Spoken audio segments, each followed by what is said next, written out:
Good day everyone, I'm Cyril Ansibalani from Political Science 101 and I am here to answer the questions given by Sir Romel Mazo about the rule of law. So the first question is, why is philosophy important in the study of law? So philosophy is important to understand the nature of law.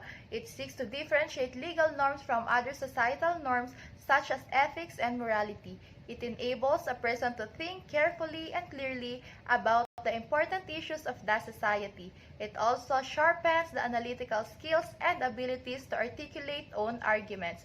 These skills are very much needed in studying law for you to understand its concept. It helps to have a better understanding of principles of natural justice, including those principles called human rights, by contemplating on the basic goods of human nature, especially those which pertain to political and social life.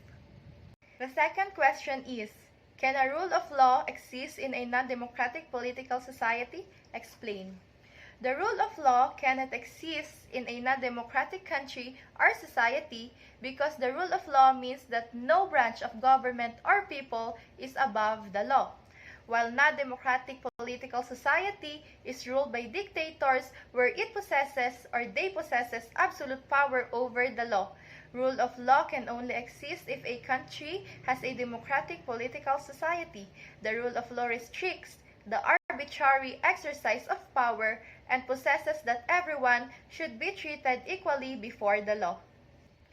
So what does it mean for the government to be under the law? In order to protect the rights of people, the government is operating under the rule of law. Government or public officials are subject to enact a law at the same time to obey and follow the law they enacted. The government as well as the private sectors are accountable under the law. In what sense of rule of law? A self-contradictory according to Thomas Hobbes. The rule of law is self-contradicting concept. Rule of law requires that the sovereign be under the law. But for a sovereign to be under the law is not to be sovereign at all.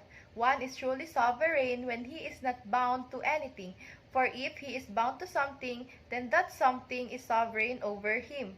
For a person to be bound by her own commands or rules, someone else would have to be in a position to penalize her for disobeying. But in that case, the second person would have power over the first, and so that first could be not sovereign. Can a genuine democratic society exist without the rule of law? Explain.